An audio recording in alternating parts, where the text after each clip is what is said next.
And finally today, we're going to take a closer look at the House Ethics Committee in the wake of charges against Charlie Rangel and Maxine Waters. It turns out there's another investigative body in Congress that's a lot more independent, but no one pays attention to it. Investigative correspondent Sharyl Attkisson will join me, but first, let's take a look at her report.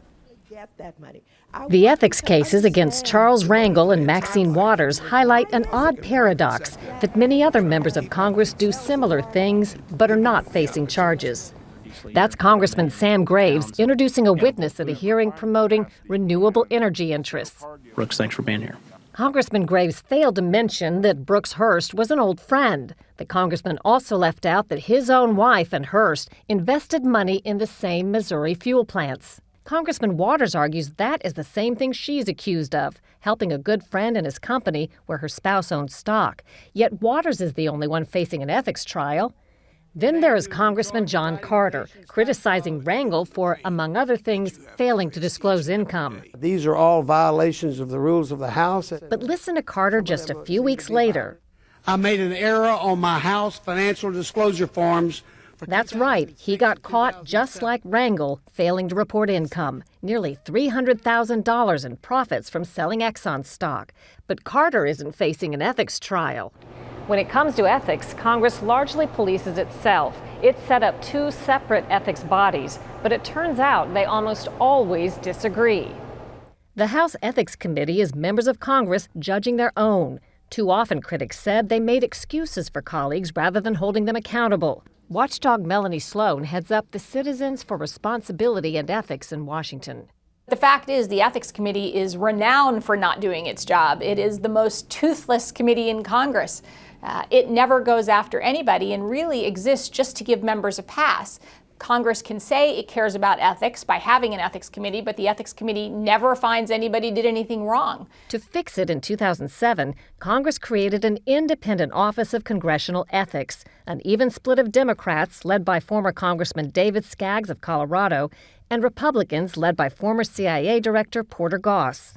The independent office investigates cases and refers them to the House Ethics Committee, which decides whether to bring charges. But just look at how it's turned out. In 11 out of 12 cases referred by the independent office, the House Ethics Committee decided not to charge any members. Are they thumbing their nose at the independent outside office? Absolutely. The Inside Ethics Committee has made it abundantly clear that it hates the Office of Congressional Ethics, suggesting that the office is out of touch and overly aggressive and finding problems where none exist.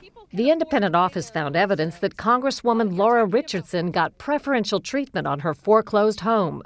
They pursued Congressman Pete Stark, who claimed a Maryland home as his principal residence, though he was registered to vote and drive in California.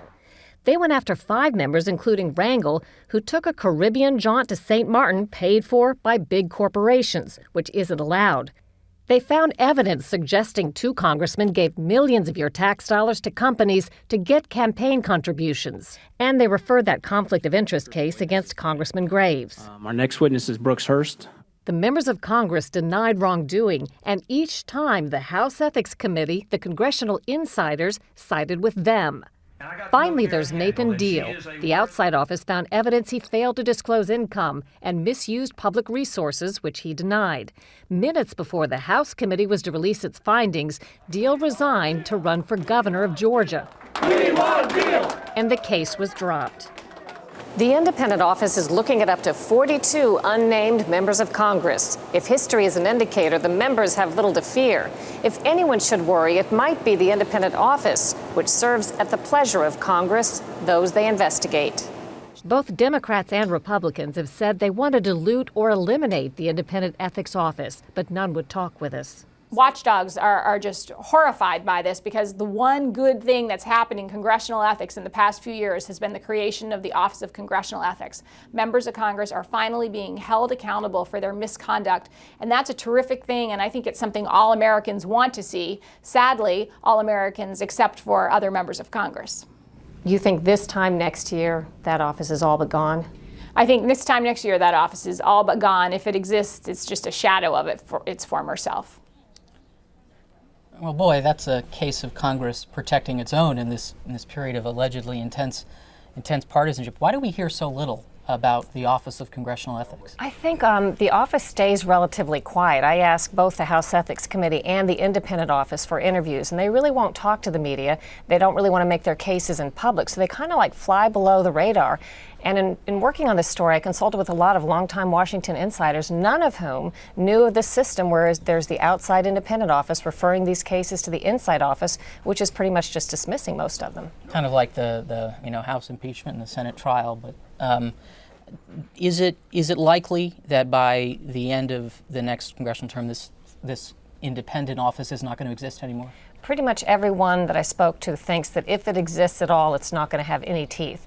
What my understanding is, what will happen after the November elections is during that lame duck period in December, when they reauthorize this committee under the rules, there's some technical procedures that Congress, because both sides want to do this, will dilute or find a way to eliminate the independent office. And is there any solution to this, or Congress essentially has veto over these investigations? And public pressure is so roundabout. There may be members of the public and watchdogs who don't want to see that independent office go away, but the fact is the members of Congress, if they want it to go away, and as I said, up to 42 of them are under current investigation, why would they want to keep it going?